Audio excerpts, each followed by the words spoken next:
Today I'm going to tell you an interesting story about the life of Saint Cecilia. Saint Cecilia is also known as the patron saint of musicians, choir, and composers. She was born in a wealthy Roman family around the 2nd century. From her young age, she showed a deep devotion to Jesus.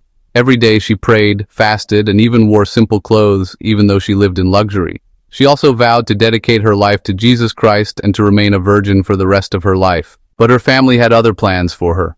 One day, her parents arranged for her to marry a nobleman named Valerian, who was a pagan. Although she didn't want to marry, she still obeyed her parents. On their wedding night, she silently prayed to God while playing music, and she sang with an angelic voice. She asked Jesus to help her remain a virgin even though she was now married.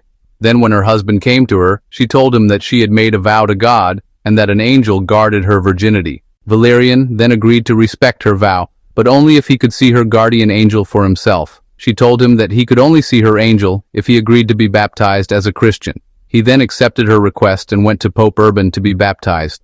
After his baptism, he then returned to see her, and suddenly a miracle happened. When she came to her, he saw an angel standing beside Cecilia, holding a crown of lilies and roses. This miracle made her husband believe Cecilia was truly meant to serve God. Soon after, Valerian told his brother Hubertus about her and was converted to Christianity.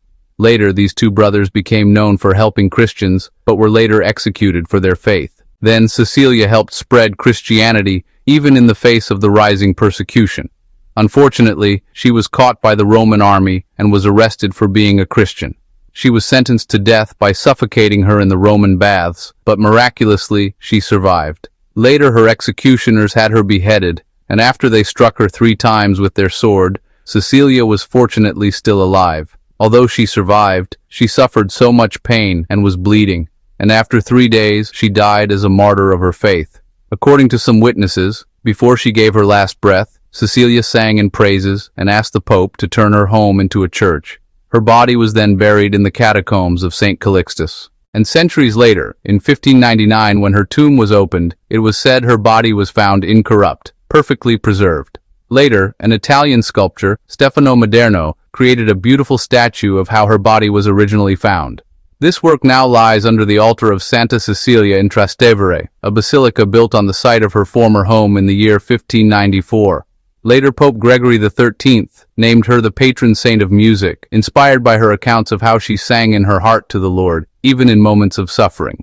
Today she is venerated as the patron saint of musicians, choir members, and singers. Her feast day is celebrated every 22nd of November. If you like stories like this, support us, follow, like, and subscribe.